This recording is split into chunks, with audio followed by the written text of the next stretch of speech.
오늘 나누실 하나님 말씀 빌립보서 3장 1절에서 14절까지만 보도록 하겠습니다. 끝으로 나의 형제들아 주 안에서 기뻐하라. 너에게 같은 말을 쓰는 것이 내게는 수고로움이 없고 너에게는 안전하니라.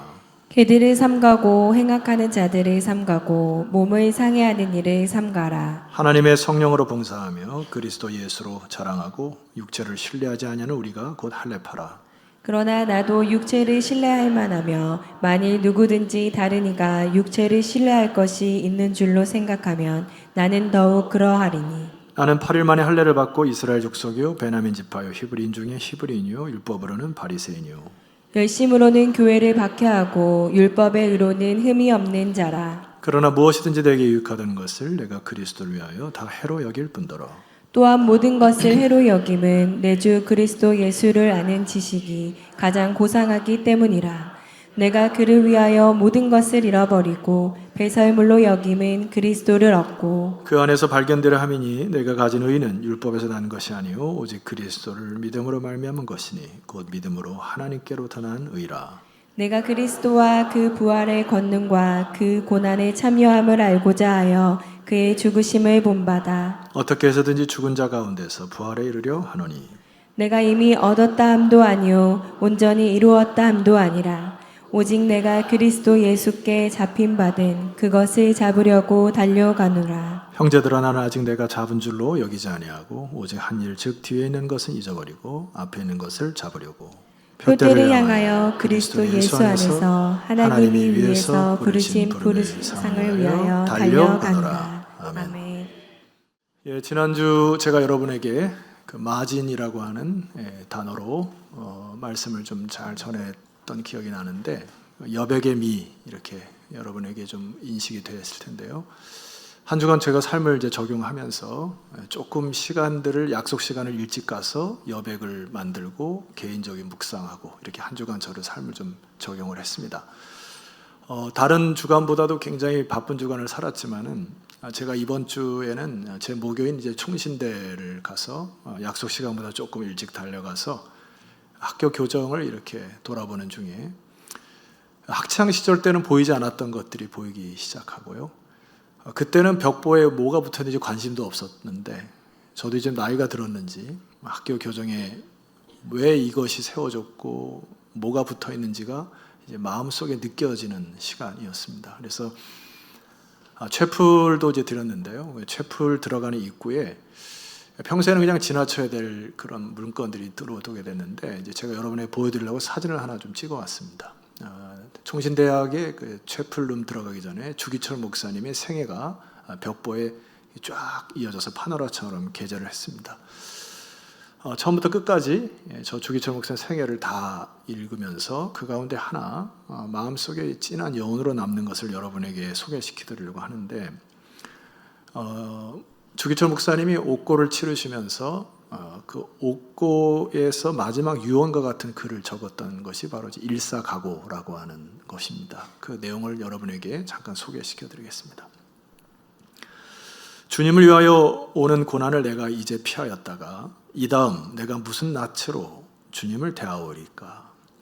주님을 위하여 이제 당하는 감옥 고통을 내가 피하였다가 이 다음 주님이 너는 내 이름과 평안과 즐거움을 다 받아 누리고 고난의 잔을 어찌하고 왔냐고 물으시면 나는 무슨 말로 대답하랴?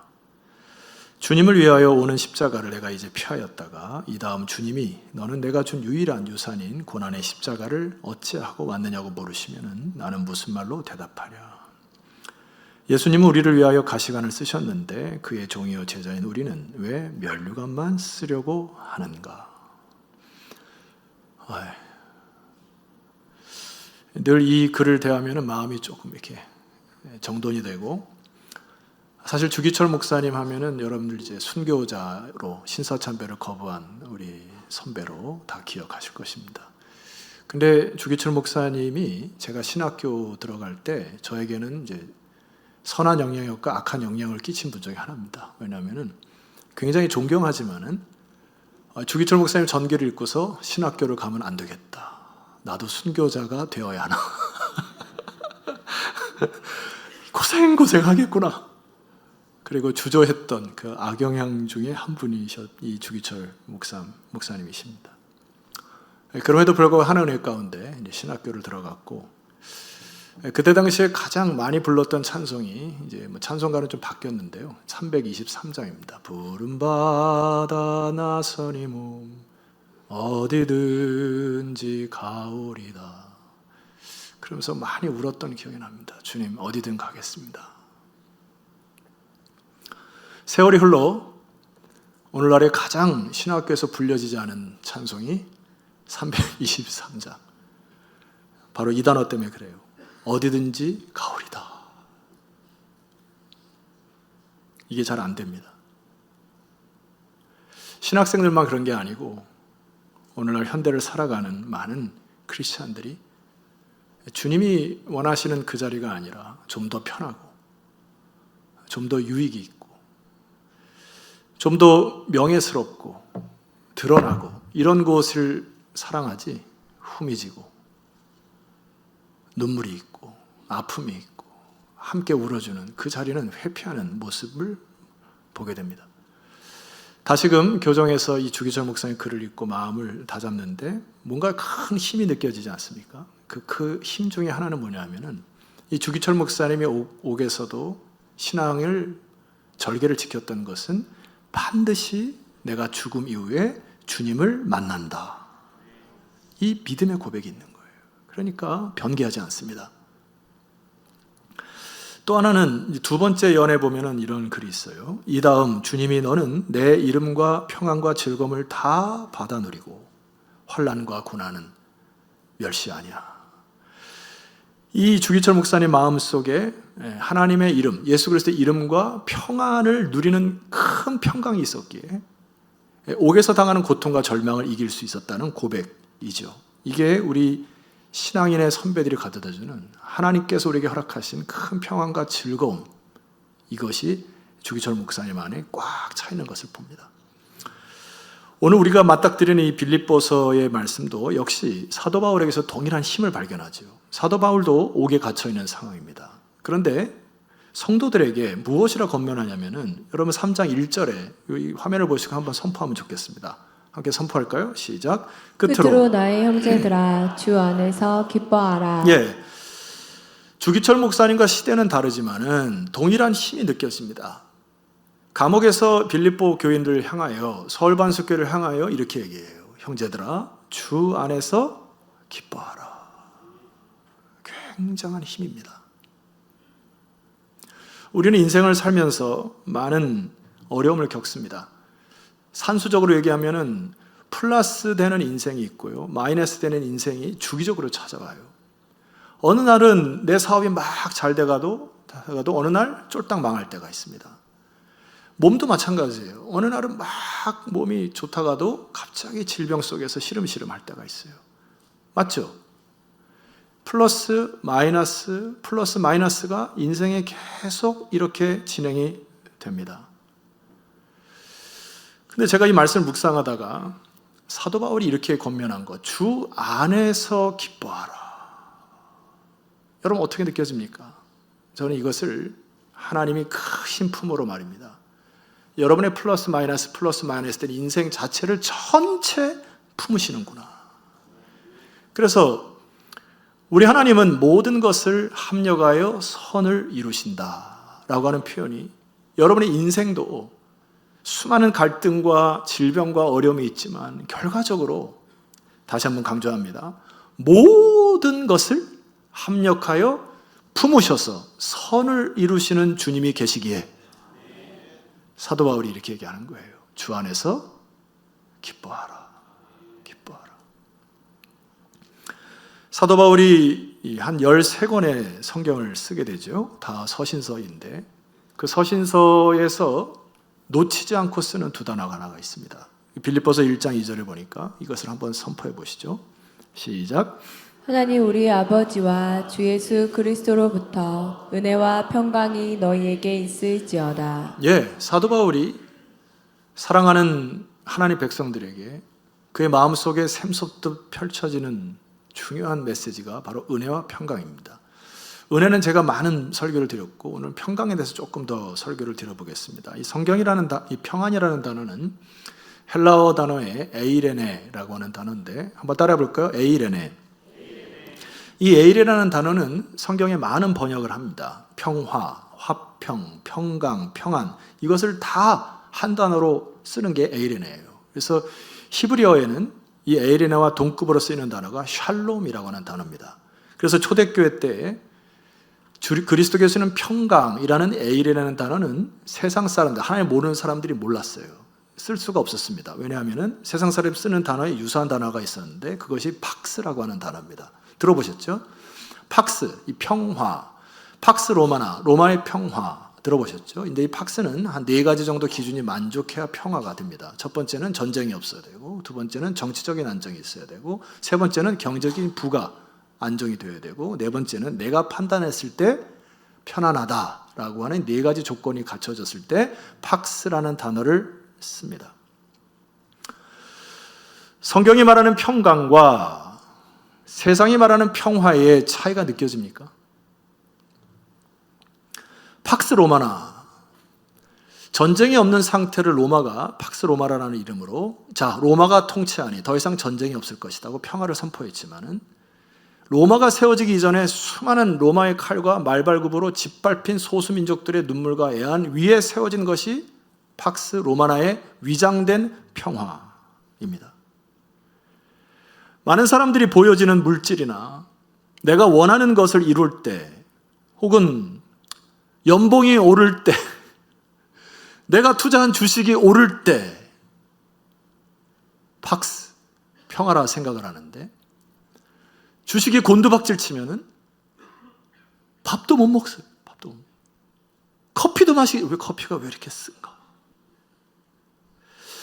내가 투자한 아파트가 값이 오를 때 마음속에 팍스, 평화가 찾아오는데, 어느 날 아파트 주가가 곤두박질 치면은 이내 절망 속에서 세상 살기가 싫어지는 거짓된 평화, 위장된 평화가 세상의 평화입니다.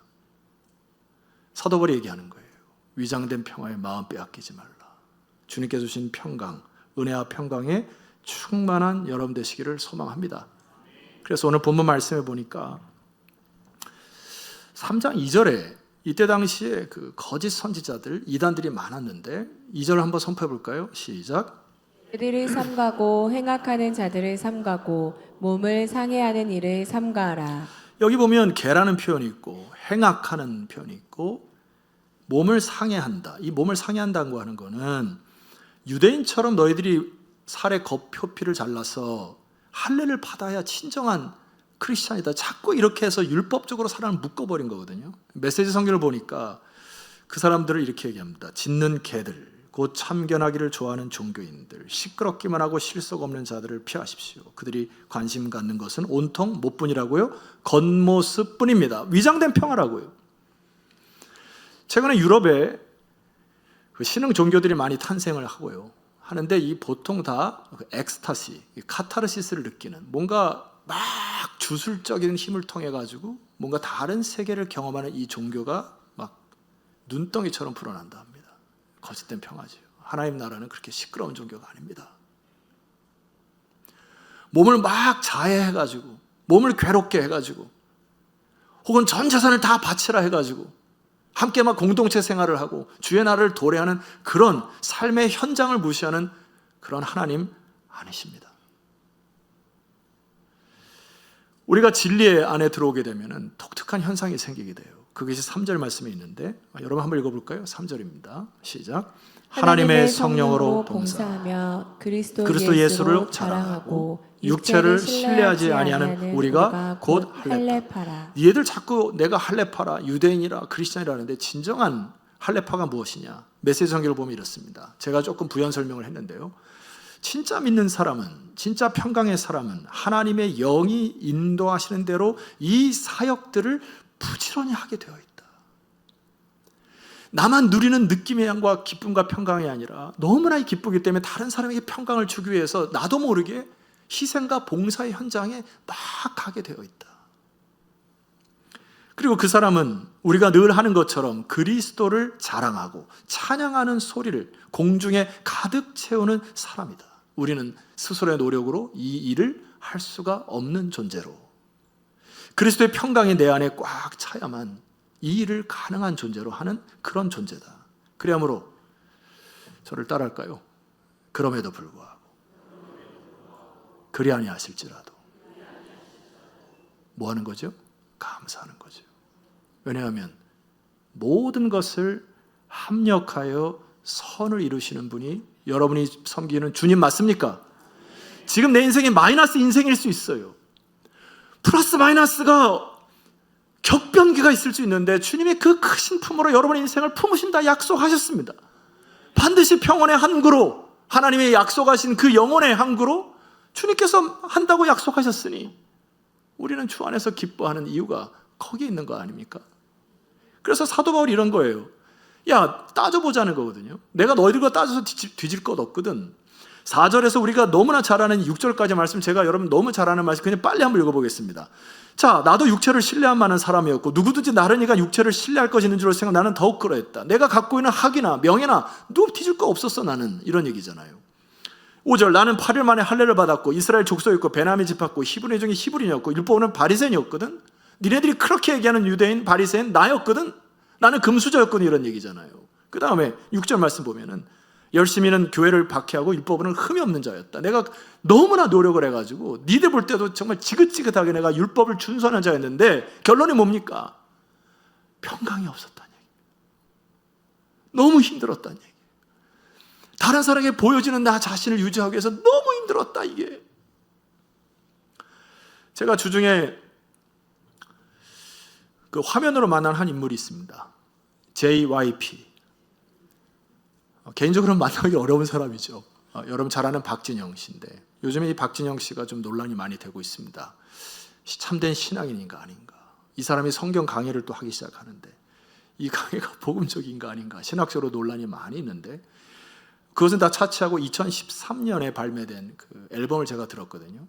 타이틀 제목이 나 놀 만큼 놀아봤어. 참 단순하게 노래를 만듭니다. 나 놀 만큼 놀아봤어. 이렇게 시작하는 거예요. 그 다음 몰라요. 가사가 이래요. 왠지 몰랐어. 뭐 때문에 열심히 살지, 돈을 벌어서 어떻게 써야 하는 건지, 둘러보았어. 무엇으로 나를 채울지, 먹고 먹어도 왜 계속 배가 고픈지. 난 놀 만큼 놀아봤어. 벌 만큼 벌어봤어. 예쁜 여자, 섹시한 여자 함께 즐길 만큼 즐겨봤어. 결국엔 또 허전했어. 언제나 그때뿐이었어. 아침에 술 깨 겨우 일어날 때 그 기분이 싫어졌어. 무슨 얘기죠? 아마 이때 당시에 박진영 씨가 전도서를 읽었던 모양입니다. 모든 것을 가졌는데 헛되다. 허전하다. JYP 건물, 큰 건물이 있는데 평강이 없다. 이 노래 마지막 구절에 이젠 사랑을 하고 싶어 베이비, 혼자 집에 오는 길이 싫어 레일리. 이 베이비를 자꾸 쓰는지 난 이유는 모르겠지만 이런 날 어서 구원해줘 베이비, 꺼지지 않을 음식으로 나를 배불러줘. 마지막 가사가 보입니까? 꺼지지 않을 음식으로 나를 배불려줘. 배고프다는 얘기입니다. 제가 알기로는 그 엔터테인먼트 회사에서 가장 비싼 음식을 제공하는 것이 JYP입니다. 한 끼 식사가 3만 원에서 5만 원 정도 되는 거를 양질의 음식을 계속 공급한대요. 근데 배고프다. 사도 바울의 주님을 만나기 전에 고백입니다. 주님을 만나기 전에 수많은 영걸들의 고백이에요. 다 놀고 다 즐기고 다 힘을 가져도 내 안에 갈증을 채울 수 있는 것이 없구나. 사도 바울이 예수 그리스도를 만난 이후에 180도 인생이 바뀝니다. 여러분 7절 말씀이 그 선포예요. 크게 한번 선포합니다. 시작. 그러나 무엇이든지 내게 유익하던 것을 내가 그리스도를 위하여 다 해로 여길 뿐더러. 세 가지 단어에 주목하셔야 됩니다. 첫 번째, 유익이라는 단어는 이때 당시 쓰는 은행 용어입니다. 영어로 하면 profit, 이익. 해라고 하는 단어는 은행 용어로서 손실. 내가 그리스도를 알고 나서 보니까 내가 그동안 투자했던 모든 것들이 폭망했구나. 내 인생에 값지다고 생각했던 거, 유익하고 이익을 쫓아서 다 투자를 했는데 그리스도를 알고 나니까 여기 마지막 단어 보이시죠? 여긴다라는 단어가 과거 시제로 쓰였습니다. 그것은 다 쓰레기였다. 그리고 8절에 이렇게 고백합니다. 또한 모든 것을 해로 여김은 내 주 그리스도 예수를 아는 지식이 가장 고상하기 때문이라. 내가 그를 위하여 모든 것을 잃어버리고 배설물로 여긴다. 8절에 쓰는 여긴다라는 단어는 현재 시제로 쓰여 있습니다. 박윤선 박사의 주석에 의하면 영구히 취하는 계속적인 행동, 과거에 주님을 만난 이후에 모든 것을 배설물처럼 쓰레기처럼 여겼던 인생이 오늘 지금 이 순간도 나는 후회가 없고, 예수 그리스도를 아는 이유가, 주님을 아는 지식이 가장 고상하기 때문에 그 어떤 것도 견줄 것이 없이 나는 이제 주님 한 분만 붙들고 내 남은 인생을 살아가겠노라. 사도 바울의 고백입니다. 고상하다는 단어 한번 분석해 드리겠습니다. 화면을 보시죠. 헬라어 단어에 휘페레코라고 하는 단어가 쓰여 있는 문법적으로는 최상급의 의미로 쓰여 있습니다. 최상급이라는 이유가 뭐예요? 여러분, 최상급이라는 의미가 뭡니까? 예수님은 모든 이름 위에 뛰어난 이름, 최상급입니다. 예수님은 모든 가치 위에 있는 가치, 모든 것 위에 되시는 모든 것, 최상급입니다. 여러분, 아멘이십니까? 그래서 사도 바울의 마음속에 양보하거나 후회하거나 빼앗길 수 없는 그것을 8절 하반절에 이렇게 얘기를 해요. 그리스도를 얻고 그 안에서 9절입니다. 발견되려 함이니 내가 가진 의는 율법에서 난 것이 아니고 율법의 노력으로 내가 평강을 얻는 것이 아니고 오직 그리스도를 믿음으로 말미암은 것이니 곧 믿음으로 하나님께로부터 난 의로 내 안에 예수 그리스도가 꽉 참으로 세상에 그 어떤 것이 부러울 것이 없는 하나님의 사람으로 변했습니다. 여러분, 이 축복이 여러분에게 있기를 소망합니다. 어렸을 적 제가 개구장이로 많은 그 놀이를 했는데 제가 딱지하고 구슬치기 못한다고 말씀드렸죠. 근데 저를 그렇게 후진 사람 보면 안 됩니다. 딸 때도 있었단 말이에요. 딱지를 따가지고 말이에요, 어느 날 한 방에 가득 해놨는데 열심히 일주일 동안 따는데 하루 만에 다 잃어버리고 뭐 그런 경우가 많아요.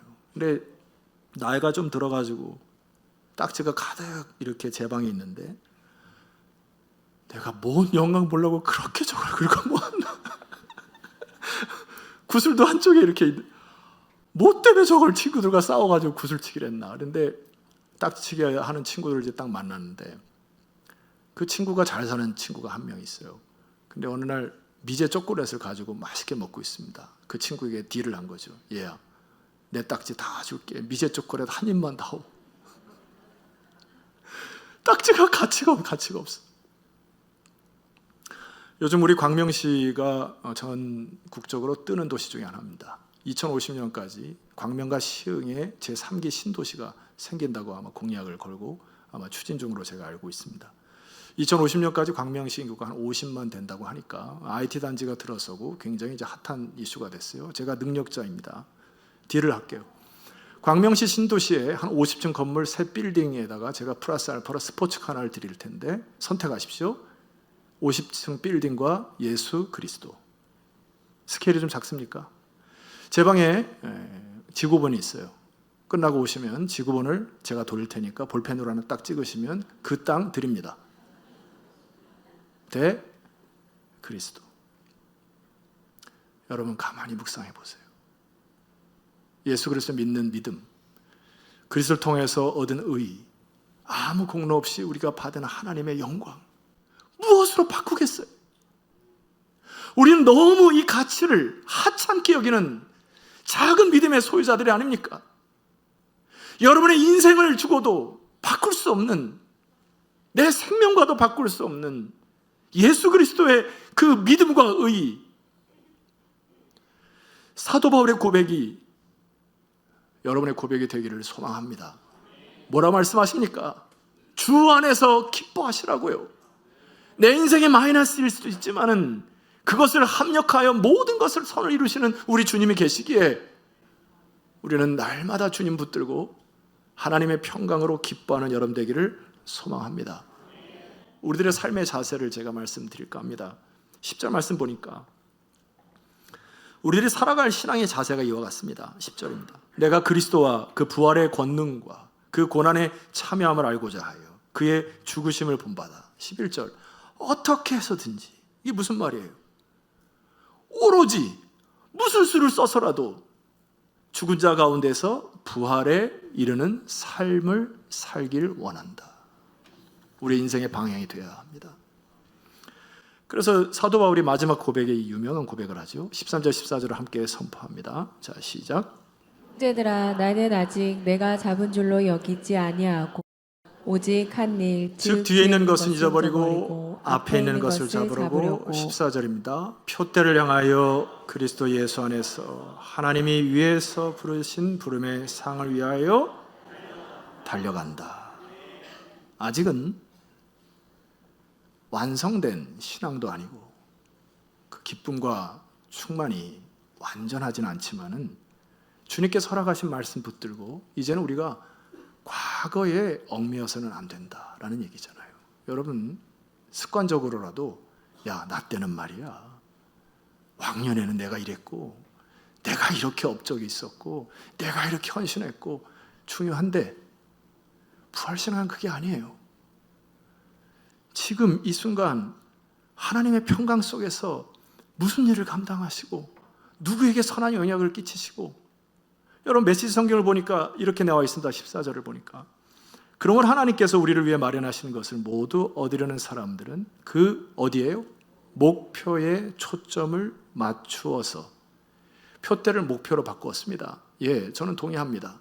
여러분의 목표, 표대, 목적이 도대체 무엇입니까? 결과적으로 우리는 하나님의 영광을 위해 사는 자들 아니에요? 여러분들이 벌어들이는 재물이나 여러분들이 갖고 있는 모든 탤런트 다 하나님의, 나를 만드신 하나님의 영광에서 살다가 주 앞에 서는 거 아닙니까? 그래서 사도 바울이 그것을 깨닫는 거예요. 내가 가졌던 학식을, 내 명예에서 자랑했던 것을 나는 배설물로 여긴다. 내가 벌어들였던, 내가 자랑하고자 했던 걸 다 땅에 내놓고 오로지 하나님의 영광을 위해 나는 달려가는 존재가 된다.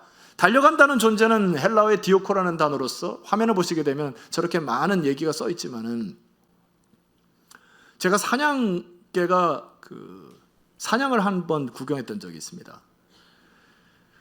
그렇게 위풍이 있었던 사냥개인데 주인이 빵 쏴가지고 목을 풀으니까 말입니다. 거짓말 좀 못하면 한 80km로 달리는 것 같아요. 막 달려가가지고 그 떨어진 새를 물고 오거나 혹은 싸우고자 하는 사나운 짐승과 달려가는 그 사나움의 용맹성을 봅니다. 그때 쓰는 단어가 디오코라는 단어예요. 우리는 과거에 묶여 사는 존재가 아닙니다. 과거에 내가 슬픔이 어땠고 질병이 어땠고 내가 실패가 어땠고, 여러분 그것을 발목 잡아서 절망과 어둠 속에 살지 않기를 소망합니다. 부르신 부름의 상을 위하여 쫓아가는 것이죠. 저는 개인적으로 심리 상담을 좀 좋아했고요. 책들을 많이 읽었는데 공부를 하면 할수록 심리 상담의 한계가 느껴집니다. 심리 상담은 기본적인 근간은 인간은 근본적으로 변할 수 없다라고 하는 전제를 깔고 가는 것 같아요. 그래서 상황을 바꿉니다. 말을 바꾸고 환경을 바꾸고 음악을 통해서 음악 테라피, 자연 치유 이런 걸 통해서 위로 정도지 근본을 바꾸기는 어렵다고 판단이 들어요. 신앙은 근본을 바꿉니다. 믿음은 그 사람 전체를 바꿔요. 성경이 그걸 얘기하는 것이죠. 야야, 사람은 안 변한다더라. 거짓입니다. 믿음은 사람을 바꿔요. 본질을 변화합니다.